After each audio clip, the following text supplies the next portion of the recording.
Magandang araw sa inyo, mga brother and sister.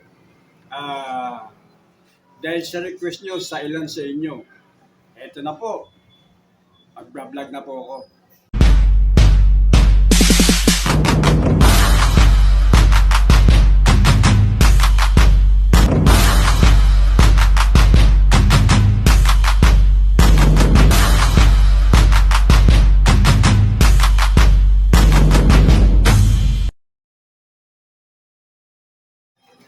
Karamihan po sa inyo, kilala ko as Dan Alvaro.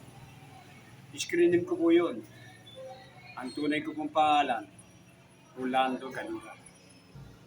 Ang probinsya ko po, Bacolod, Pampanga. Pero lumaki ako sa Tondo, Manila. Diyan po sa Bambang Abad Santos. Mga kabalin, akala nyo marunong ako magkapampangan. Pero hindi, konti lang. Nakakaintindi lang ako pero hindi ako biyasa. Bale, ang mga anak ko ay 11. Kasi sa una, 4.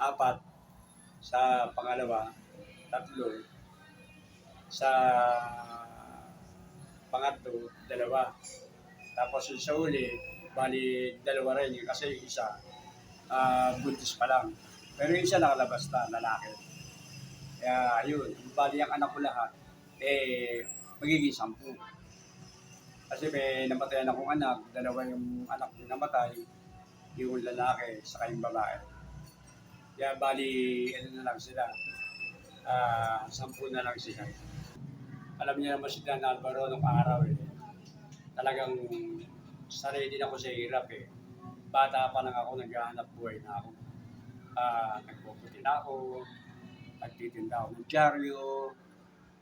Diyan yan sa Tondo. Nung natira ako sa Tondo kasi lumaki ako ng Valenzuela hanggang inabot ako ng grade 2 roon. And then, kinuha ko ng nanay ko. Dito ako nag-aral sa Tondo nga. Inabot na, diyan ako nag-aral yung pinaka-high school ko. Yung elementary ko, yung Emerson. Diyan ako nag-start na mag-aral hanggang sa naging high school ako sa Regano High School. Hanggang sa natuto na akong hanggang sa yung pag-aaral ko minsan ako lang ang talagang dumidiskarte.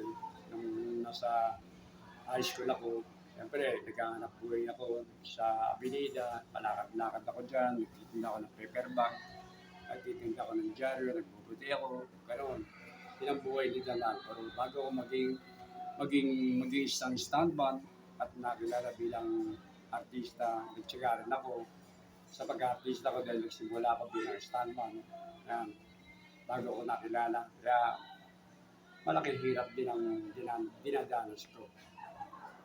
Mga brother, sister, ikiniwento ko lang ang buhay ko sa inyo. Mas nakilala niyo ako kung ano ang buhay ni Dan Alvaro. Buhat ng maliit siya hanggang sa ngayon. Kaya maraming salamat po. Huwag niyo pong kalilimutan na mag-like, follow, and share and subscribe sa aking Facebook page at YouTube channel. Maraming salamat po sa inyo. See you mga bro and sister sa susunod kong vlog.